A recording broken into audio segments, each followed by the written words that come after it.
look, it's tough. You're 51, 50-year-old male, and you think that if the procedure is not successful, that in terms of erectile dysfunction and urinary, that I could not have continue having a physical relationship with my wife, and wearing an adult diaper the rest of my life. And sure, you think about that, and I thought about it, but I weighed the getting rid of cancer and putting up with those side effects. It's a heartfelt, tough decision to make. I did a little bit of research.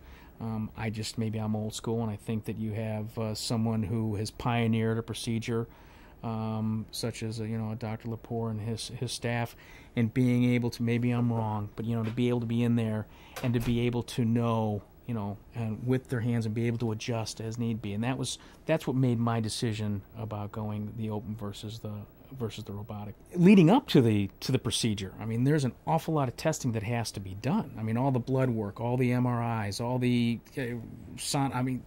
I'm not a doctor, but you're in more tubes and chambers and picked and poked, and but the Smilow Center made it, made it as pleasant as it can be. But there's an awful lot that has to go on behind the scenes leading up to that. The first week is difficult and it's uncomfortable.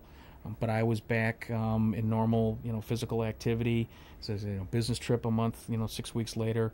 Then back playing on a men's hockey league, team, basically about 3 months later. So I was given the options, and fortunately, the procedure that I went through, and I'm cancer free, and I owe an awful lot to Dr. Lepor and NYU and all the people associated. So, it's kind of funny when you say, well, it was a pleasant experience, but as, again, as something as negative as this, it was a pleasant experience.